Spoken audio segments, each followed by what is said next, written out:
दोस्तों, आज की इस वीडियो में हम आपको बताएंगे कि आखिर कैसे फैक्ट्री में क्रिकेट बॉल को बनाया जाता है। ये तो आप जानते ही होंगे कि क्रिकेट के दीवाने जितने भारत में शायद ही किसी और देश में होंगे। वैसे तो हर सेलिब्रिटी अपने आप में कुछ खास होते हैं, लेकिन भारत में पहला बॉलीवुड और दूसरा क्रिकेट के सेलिब्रिटीज का ज्यादा ही बोलबाला रहा है। अगर हम बात करें क्रिकेट फैंस की तो उनकी दीवानगी इस कदर होती है कि वो इनके बैट्स, बॉल, जर्सी कलेक्ट करने के लिए तो एकदम पागल होते हैं। दोस्तों, क्रिकेट बैट की बात तो हमेशा होती ही रहती है, लेकिन क्रिकेट बॉल की बात शायद ही होती है। तो दोस्तों, आज के इस वीडियो में हम बात करेंगे क्रिकेट बॉल के बारे में कि आखिर कैसे फैक्ट्री में क्रिकेट बॉल को तैयार किया जाता है और कितना वक्त लगता है इन गेंदों को तैयार करने में। तो दोस्तों, आज की वीडियो होने वाली है बहुत ही खास, इसलिए वीडियो को बिना स्किप किए पूरा देखिएगा। दोस्तों, जिस बॉल से क्रिकेट खेला जाता है वो बॉल कोई आम बॉल नहीं होती है, बल्कि खास तरह की बॉल होती है और उसे बनाने में काफी ज्यादा मेहनत लगती है। और आज हम इसी खास बॉल के मैन्युफैक्चरिंग के बारे में बात करेंगे। आइए जानते हैं मैन्युफैक्चरिंग प्रोसेस। दोस्तों, क्रिकेट बॉल बनाने के लिए सबसे पहले एक स्पेशल लेदर की जरूरत होती है और ये लेदर ज्यादातर बांग्लादेश से मंगाया जाता है। फैक्ट्री में लेदर आ जाने के बाद इस पर कलर चढ़ाया जाता है। इस लेदर की चौड़ाई लगभग 4 मिलीमीटर होती है। कारीगर इन चमड़ों को बराबर भागों में काटता है। इसके बाद एक मशीन के द्वारा लेदर को एलिप्टिकल साइज में काट कर निकाल लिया जाता है। फिर 2 एलिप्टिकल साइज को सील कर बॉल के आधे हिस्से को तैयार किया जाता है। इसके बाद बॉल को एक मशीन में डाल के घुमाया जाता है, जहां एक दूसरे मशीन में लगा हुआ ब्लेड बॉल के वेस्ट पार्ट को काट कर निकाल देता है। इसके बाद बॉल के रफ सरफेस को भी काट लिया जाता है और उसे स्मूथ बना दिया जाता है। दूसरी तरफ फैक्ट्री में बॉल के अंदर भरे जाने वाले कॉर्क को तैयार किया जाता है। दोस्तों, ये कॉर्क लकड़ी के भूसों से बनाया जाता है। फिर उस कॉर्क के चारों तरफ रोलिंग मशीन के द्वारा बहुत सारे धागे लपेटे जाते हैं ताकि ये और भी मजबूत हो जाए। कॉर्क के पूरी तरह से तैयार हो जाने के बाद इसे बॉल में भरकर अच्छे से मजबूत करके बॉल के दोनों तरफ हाफ पार्ट्स को एक दूसरे से जोड़कर सिल दिया जाता है। फिर उस बॉल को अच्छे से ठोक कर उसकी सिलाई बैठा दी जाती है। फिर एक एक्सपीरियंस्ड वर्कर इसे अलग अलग प्रकार के धागों से दोबारा सिलता है। इस काम को करने के लिए 2 घंटे का समय लग जाता है। दोस्तों, बॉल को हाथों से इसलिए सिला जाता है क्योंकि गेंदबाजों को गेंदबाजी करते समय अच्छा ग्रिप मिल सके। इस प्रोसेस के बाद बॉल के वेट को चेक करने के लिए इसे एक मशीन में डाला जाता है। वेट चेक करने के बाद अब बारी आती है गेंद के कलर की। दोस्तों, अब एक दूसरी मशीन की सहायता से गेंद को कुछ इस प्रकार से चमकाया जाता है और उसके कलर को टेस्ट किया जाता है। इस प्रोसेस के पूरा हो जाने के बाद कंपनी गेंद पर अपना मुहर लगाती है और फिर बॉल के फाइनल शेप को चेक करती है।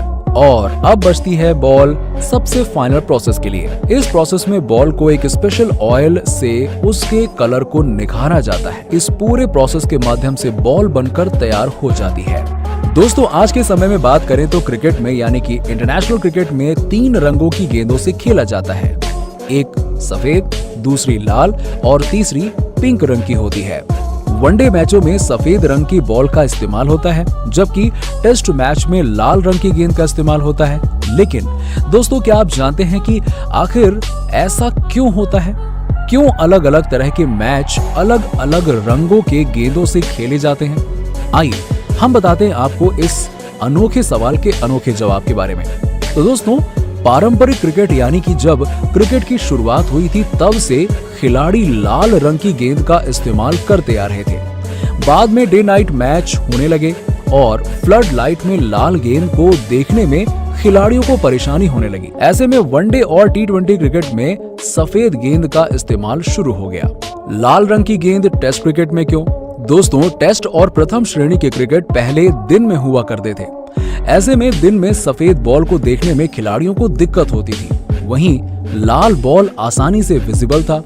इसके अलावा ऐसे मैच में खिलाड़ी व्हाइट ड्रेस में होते थे, इसीलिए भी गेंद का रंग रेड रखा जाता था। इसमें लाल गेंद पर सफेद रंग के धागे से सिलाई की जाती है। बाद में वनडे क्रिकेट का फैशन आ गया। ये वनडे क्रिकेट डे नाइट खेला जाता है। फ्लड लाइट में लाल गेंद विजिबल नहीं होती, ऐसे में सफेद गेंद का कॉन्सेप्ट आया। ऐसे मैच में अलग अलग देश के खिलाड़ी अलग अलग रंग की पोशाक पहनते हैं, इसीलिए भी गेंद का रंग सफेद रखा गया। फिर T20 मैच का कॉन्सेप्ट आया। ऐसे मैच भी अक्सर डे नाइट में ही खेले जाते हैं। सफेद रंग की गेंद को गहरे रंग के धागे से सिलाई की जाती है। पिंक कलर की गेंद टेस्ट क्रिकेट में क्यों? दोस्तों, अब टेस्ट क्रिकेट में भी डे नाइट का कॉन्सेप्ट आ गया है। ऐसे में फ्लड लाइट के सामने रेड कलर की गेंद विजिबल नहीं हो पाने के कारण पिंक कलर की गेंद का कॉन्सेप्ट आया। पिंक कलर की गेंद दिन में और फ्लड लाइट दोनों में विजिबल होती है। साथ ही साथ टेस्ट मैच में खिलाड़ियों के सफेद रंग के पोशाक के कारण वो अलग कलर में दिखती थी। जुलाई 2009 में पहली बार ऑस्ट्रेलिया और इंग्लैंड की महिला टीम के बीच वनडे मैच में गुलाबी रंग की गेंद का इस्तेमाल किया गया था। ऐसे होते हैं क्रिकेट के गेंद। अगर हम क्रिकेट की गेंद के वजन की बात करें तो क्रिकेट के गेंद का वजन 155.9 ग्राम और 163 ग्राम के बीच होता है और इसकी डायमीटर 22.4 और 22.9 सेंटीमीटर के बीच होती है। हालांकि महिला क्रिकेट में इस्तेमाल की जाने वाली गेंद मेल क्रिकेट वाली गेंदों से थोड़ी छोटी होती है। क्रिकेट की गेंद ठोस होती है और ये चमड़े और कॉर्क से बनाई जाती है। क्रिकेट बॉल के मैन्युफैक्चरिंग प्रोसेस को तो आप जान चुके हैं। अब हम जानेंगे कि कौन कौन सी कंपनियां बनाती हैं professional cricket ball. Cricket ball के 3 निर्माता हैं। दोस्तों, क्रिकेट के अंदर प्रयोग की जाने वाली गेंद के 3 प्रमुख निर्माता हैं, जैसा कि आपको ऊपर हम बता ही चुके हैं, जिनके नाम हैं कूकाबुरा, ड्यूक और एसजी, जो स्थान के आधार पर भिन्न होता है। जैसे इंडिया एसजी गेंदों का प्रयोग करता है तो इंग्लैंड, आयरलैंड और वेस्ट इंडीज ड्यूक का यूज करता है। दोस्तों, कूकाबुरा का प्रयोग अन्य सभी देशों में होता है। हर निर्माताओं की गेंद अलग अलग प्रकार का व्यवहार करती है। स्थान की परवाह किए बिना सभी अंतर्राष्ट्रीय मैच सफेद कूकाबुरा गेंदों से खेले जाते हैं। 1999 विश्व कप के अंदर व्हाइट ड्यूक गेंद का प्रयोग किया गया था, जिसने काफी अनियमित व्यवहार किया था। ड्यूक, एसजी और कूकाबुरा बॉल का अंतर। दोस्तों, कूकाबुरा गेंद ऑस्ट्रेलिया में बनती है और इसका इस्तेमाल ऑस्ट्रेलिया के अलावा दक्षिण Africa, Pakistan, New Zealand, Sri Lanka, Zimbabwe. SG गेंद भारत में बनती है और यहाँ टेस्ट मैच इसी से खेला जाता है। एसजी गेंद की सिलाई सबसे बढ़िया होती है, लेकिन भारतीय परिस्थितियों में 10 से 20 ओवर तक ही इसमें स्विंग मिलती है और ये अपनी चमक खो देती है। इसकी सीम 80 से 90 ओवर तक रहती है, जिससे इसमें रिवर्स स्विंग करना आसान होता है और स्पिनर को ग्रिप बनाने में काफी आसानी होती है। ड्यूक गेंद इंग्लैंड में बनती है और इसका इस्तेमाल इंग्लैंड के अलावा वेस्ट इंडीज में होता है। ड्यूक बॉल की सीम शानदार होती है और 50 से 55 ओवर तक ये बनी रहती है। ये बढ़िया स्विंग करती है। ये तेज गेंदबाजों की सबसे ज्यादा मददगार गेंद है। दोस्तों, इस वीडियो में तो आपने क्रिकेट बॉल का इतिहास और मैन्युफैक्चरिंग प्रोसेस तो जान ही लिया।